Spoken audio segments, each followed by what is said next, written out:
Hey everyone, it's Hazmy here, and as Endless Dungeon Amplitude's brand new roguelite dungeon crawler is almost here, I'm very excited for it, but there are a few topics I want to cover before the release that I find important, but also I've noticed have been somewhat controversial topics about the game, especially for veteran fans from the prequel, Dungeon of the Endless. So today we'll discuss the solo versus multiplayer experience of Endless Dungeon, and whether the game can be enjoyed solo the same way as if you were playing with others in co-op.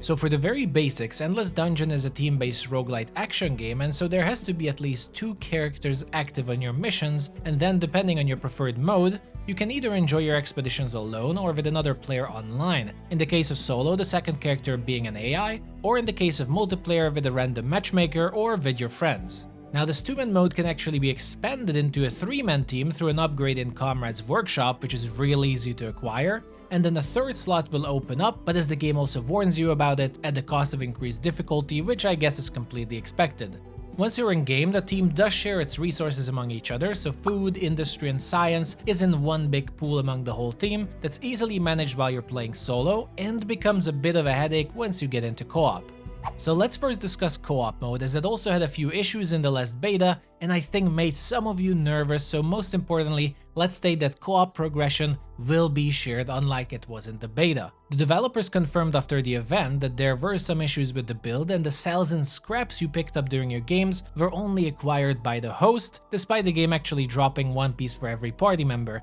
which was a major red flag for many of us, since while this was a bug in this case, there are in fact many co-op games out there that stupidly make the mistake of not having shared progression, which in 2023 is still mind-boggling, and so many great titles get skipped by people for the lack of this basic quality of life feature. Regardless of all that, worry not, as progression is shared in Endless Dungeon, and you'll be fully able to enjoy the game together without any annoying restrictions, with the one exception of unlocking heroes, which is as simple as doing quick solo run in some of the districts even on easy mode, because it requires some unique conversations. For the gameplay itself, it is fairly straightforward and there isn't much to say about it. Everyone controls their own character and will act on their own, or can use the different facilities and build turrets or command a crystal bot to follow them, so everything is smooth. But at least there is one bigger concern for people, and that is resource management with random online matchmaking. So as you know, in Endless Dungeon, resource management is going to be a major factor for how successful your runs are going to be.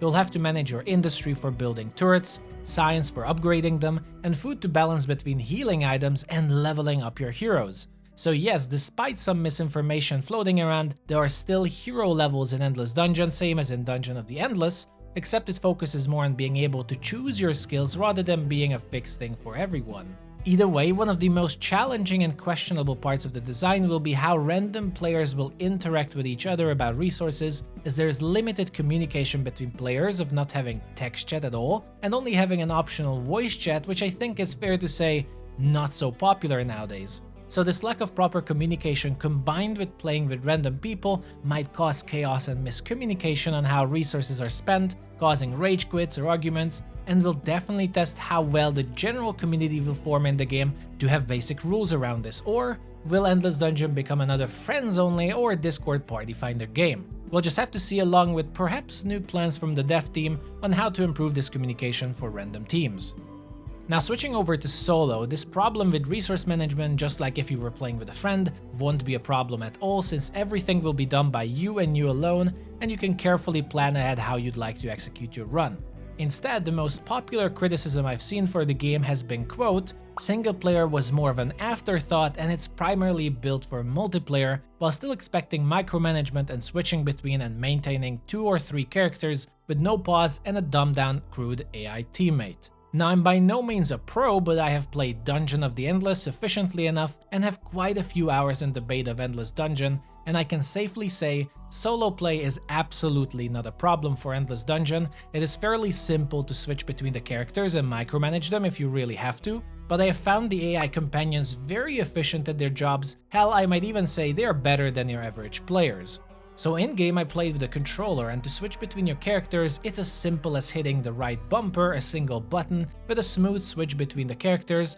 and you have 100% control over their movement, action, and their abilities, so there isn't much to say here. Now for the AI, you can either command them to follow you or stay at the location they're in, and will maintain their position and fight according to their best abilities, which actually means they will be dodging enemies as they get closer, or switch to the right type of weapons and elements to battle them in the case of multiple weapons, while also using their base abilities when necessary. And apart from a few situations that would overwhelm even a real player, I've never had a problem with the AI being dumb, and they are more than perfectly enough to enjoy the game. They do not use their ultimate skills or wisdom, so that is indeed something you'll have to micromanage yourself, but I would say that's even a good thing, and you wouldn't want the AI to waste such powerful abilities even if they're actually pretty good at detecting danger and acting against them, and I think most players like to manage ultimates on their own. They're also capable of teleporting along with you if you have set them on follow instead of stay, so there's some quality of life options to go with them, but I found that micromanagement as in like StarCraft or other RTS levels of activity isn't needed at all,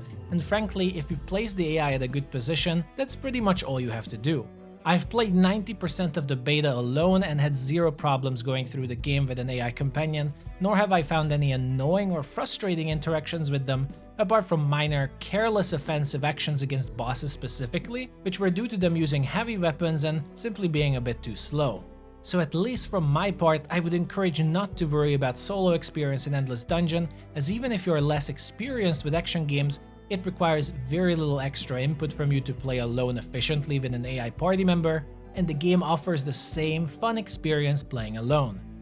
But stay tuned for more Endless Dungeon content coming out soon, as the game is nearing its release date on the 19th of October or 17th with its last fish edition. I will definitely be covering the game and sharing basic guides and gameplay content as we explore it together, but that's a wrap for this video. Like and subscribe if you enjoyed it. Thank you for watching, y'all, and I'll see you the next time.